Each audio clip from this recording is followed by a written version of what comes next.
आज हम इस लेक्चर में बात करेंगे social and preventive pharmacy subject के, जो कि हमारा बी फॉर्म 8 सेमेस्टर का सब्जेक्ट है। इसमें हम बात करेंगे यूनिट 5 के बारे में और हम प्रोवाइड करेंगे पूरे सिलेबस का सॉल्यूशन और आपको प्रोवाइड करेंगे वेरी इंपॉर्टेंट क्वेश्चंस का भी सॉल्यूशन, जो कि प्रीवियस एग्जाम्स में आ चुके हैं और बहुत ही इंपॉर्टेंट क्वेश्चन हैं। जैसा कि आप देख रहे हैं, ये क्वेश्चन 2 मार्क्स में 2023, 24, 25 में आया है और ये क्वेश्चन 7 मार्क्स में 2025 में आया है और ये क्वेश्चन 2 मार्क्स में 2025 में आ चुके हैं। तो सारे क्वेश्चन प्रीवियस एग्जाम में आ चुके हैं और बहुत ही इंपॉर्टेंट हैं और ये आपके एग्जाम के लिए बहुत बहुत ही हेल्पफुल होने वाले हैं। तो चलिए शुरू करते हैं बिना किसी देरी की। हमारा यहाँ पहला क्वेश्चन है, define the concept of health according to WHO। ये क्वेश्चन 2 मार्क्स 23, 24 और 25 में आ चुका है। तो क्या होता है WHO के अकॉर्डिंग हेल्थ? तो हेल्थ क्या है? Health is the state of complete physical, mental and social well being and not only the absence of disease.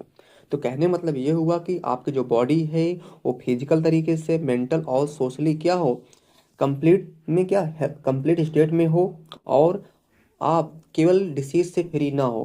कहने मतलब ये हुआ कि यदि आप डिसीज से फ्री है लेकिन आप मेंटल, फिजिकल और सोशल सही नहीं है, हेल्दी नहीं है, तो आपको हेल्दी नहीं माना जाएगा, आपका हेल्थ सही नहीं होगा। ठीक है, तो ये आप हेल्थ तभी माने जाएंगे जब आप फिजिकल, मेंटल और सोशल वेलबींग हो, मतलब कि इन तीनों के साथ आप अच्छे से जीवन यापन कर रहे हैं, तब माना जाएगा कि आपका हेल्थ सही है, आपका हेल्थ सही है और हेल्दी है। फिजिकली हेल्दी, फिजिकली हेल्दी क्या हो जाएगा?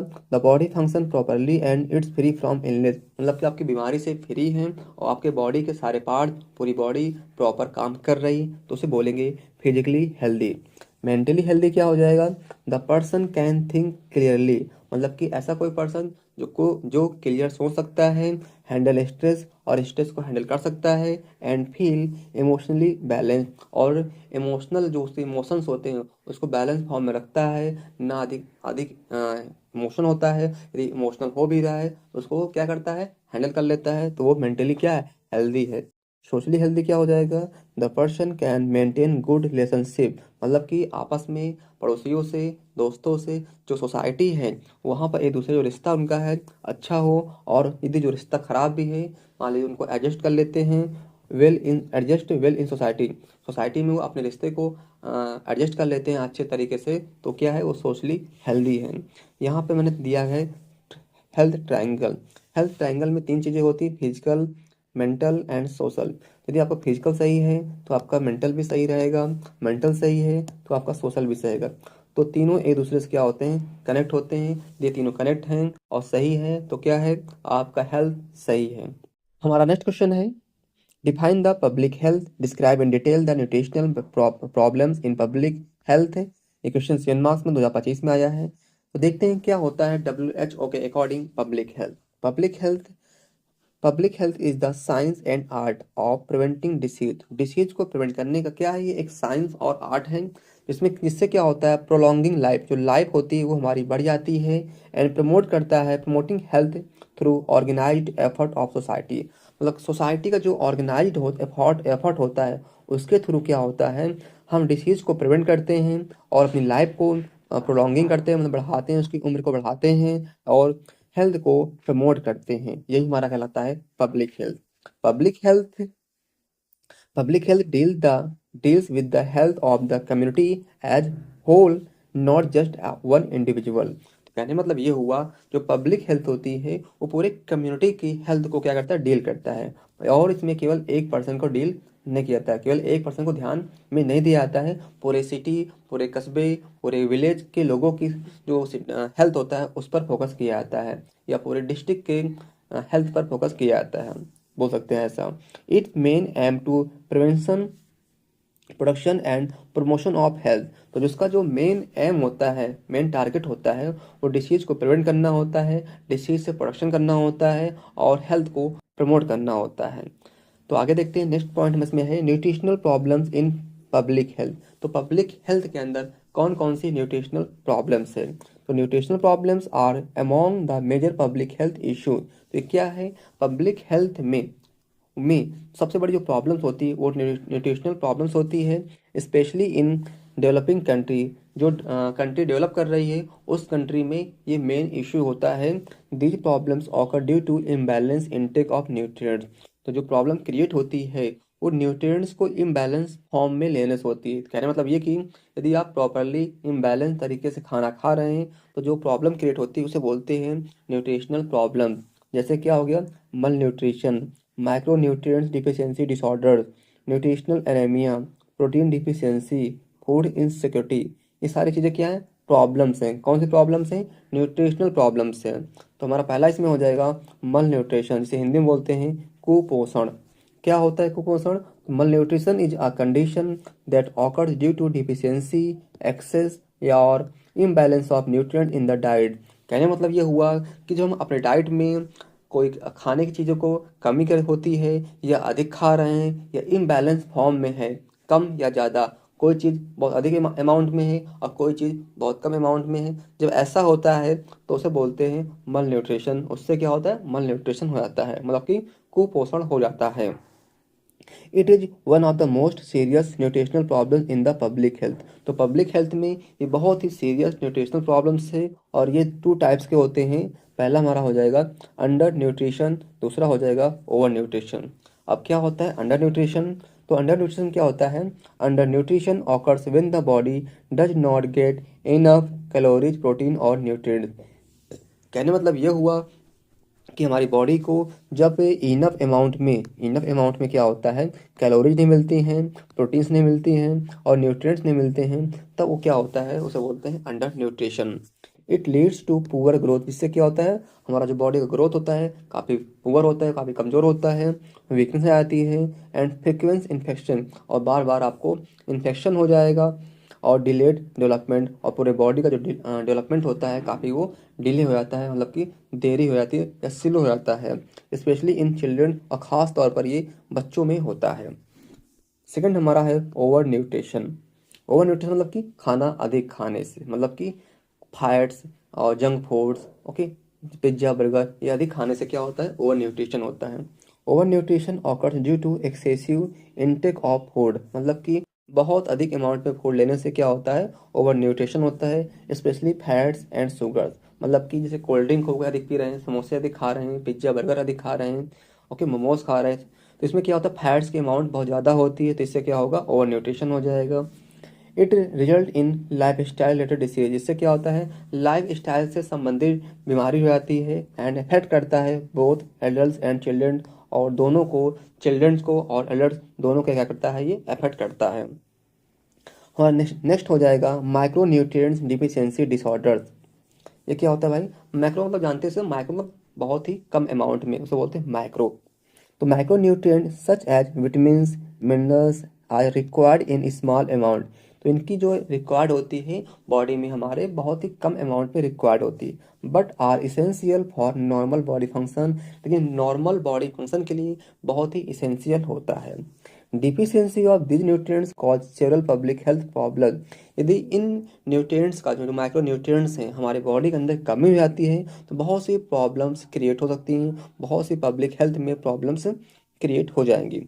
जैसे मान लीजिए आयरन कमी हो जाए हमारे बॉडी के अंदर, ये क्या है, न्यूट्रिएंट है, तो क्या हो जाएगा, एनीमिया हो जाएगा, जिससे हमको थकावट लगेगी और बॉडी हमारी वीकनेस हो जाए, वीक फील करेंगे। विटामिन ए, विटामिन ए की कमी से क्या होता है, नाइट ब्लाइंडनेस होता है, जिसे बोलते हैं हिंदी में रतौंधी। इससे क्या होता है, हमारी नज़रों पर काफ़ी इफेक्ट पड़ता है, हमें दिखाई कम देने लगता है, शाम होते ही आपको दिखाई नहीं पड़ेगा, कम दिखाई पड़ेगा। आयोडीन, इसे बोलते हैं गोटा, क्या बोलते हैं, गोटा। इससे क्या होता है, थायराइड प्रॉब्लम क्रिएट होती है। विटामिन डी की कमी से क्या होता है, रिकेट्स हो जाता है, मतलब कि आपकी जो बोन्स होंगी वो वीक हो जाएंगी और सॉफ्ट हो जाएंगी।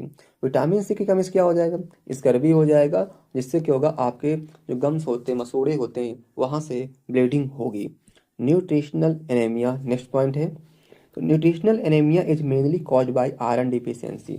जो एनीमिया होता है वो आयरन की डिफिशियंसी, लोहा जिसे बोलते हैं, तो आयरन की डिफिशियंसी से कमी से होता है। It is highly popular among women, children and adolescence.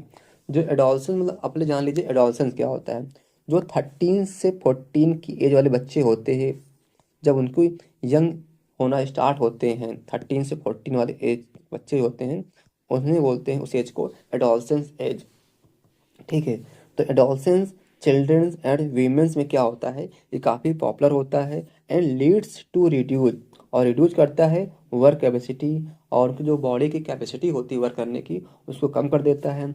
Tiredness, थकान आती है, और जो उनका इम्यूनिटी सिस्टम होता है, इम्यून सिस्टम, वो काफ़ी वीक हो जाता है।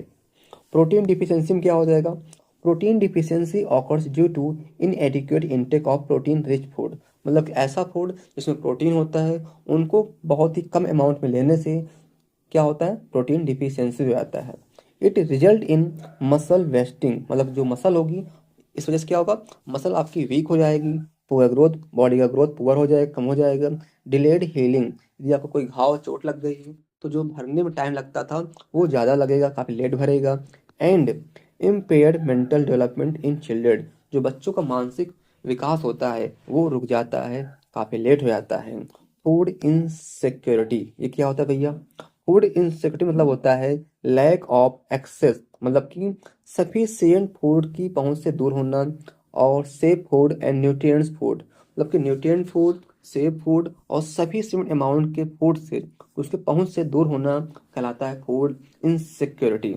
पॉवर्टी हो गई, अनएम्प्लॉयमेंट, बेरोजगारी, population growth and unequal food distribution are the main cause of food insecurity.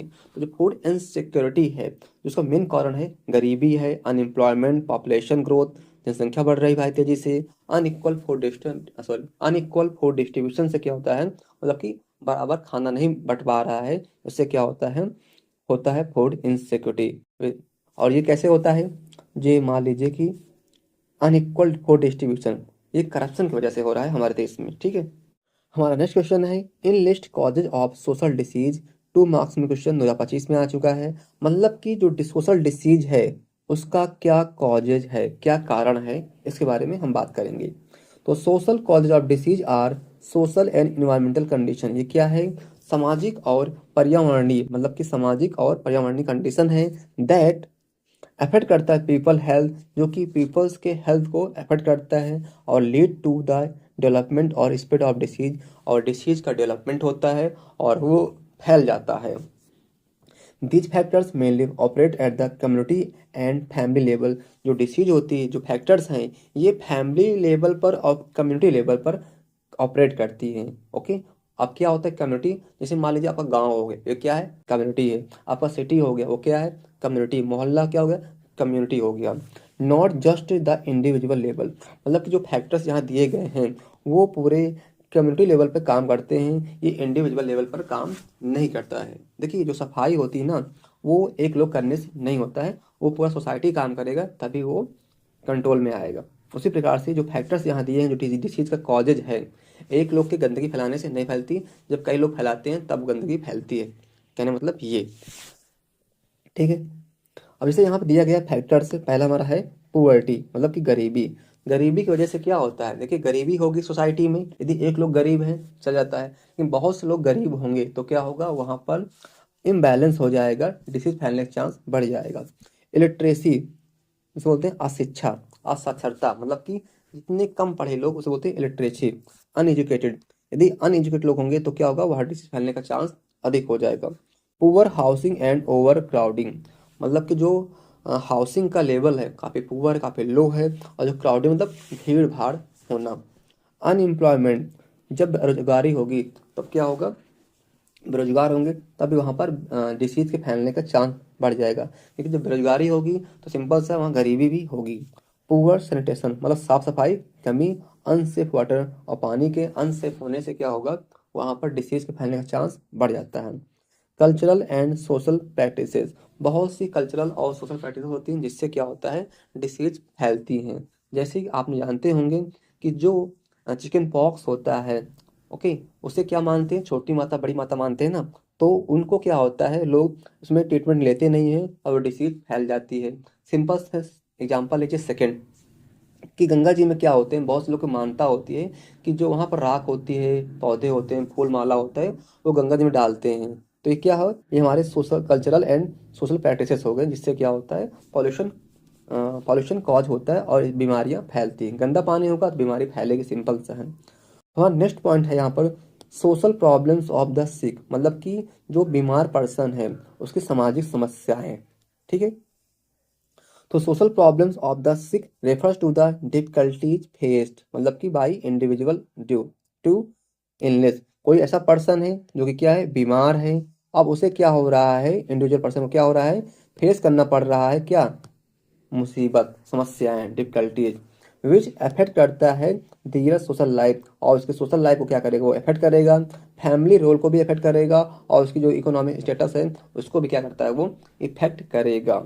कौन कौन सी प्रॉब्लम होगी, अब कोई पर्सन बीमार पड़ गया तो सिंपल सा है, उसका जो इकोनॉमिक प्रॉब्लम तो होगी ही होगी। फैमिली प्रॉब्लम भी होगी, क्योंकि फैमिली में प्रॉब्लम, पैसे नहीं है तो जो बच्चे पढ़ रहे थे, खा रहे थे, प्रॉब्लम होगी। सोशल आइसोलेशन, मान लीजिए उसको टीबी हो गया तो समाज से क्या करेंगे, उसको बाहर कर देंगे, ओके, अंदर रख देंगे, उसको अलग कर देंगे। साइकोलॉजिकल प्रॉब्लम, जब उसको कर देंगे कोई उससे बात नहीं करेगा, कुछ सुनाएंगे लोग उसे उल्टा सीधा, तो क्या हो जाएगा, उसका मानसिक प्रॉब्लम शुरू हो जाएगा। और स्टिग्मा एंड डिस्क्रिमिनेशन, उसका भेदभाव किया जाता है। और रिड्यूस्ड सोशल स्टेटस, और उसका जो सामाजिक इज्जत होती है, स्टेटस होता है, वो कम रहता है। तो आज की इस वीडियो में केवल इतना ही, बाकी का सिलेबस, बाकी के क्वेश्चंस को नेक्स्ट वीडियो में हम डिस्कस करेंगे। Thank you so much.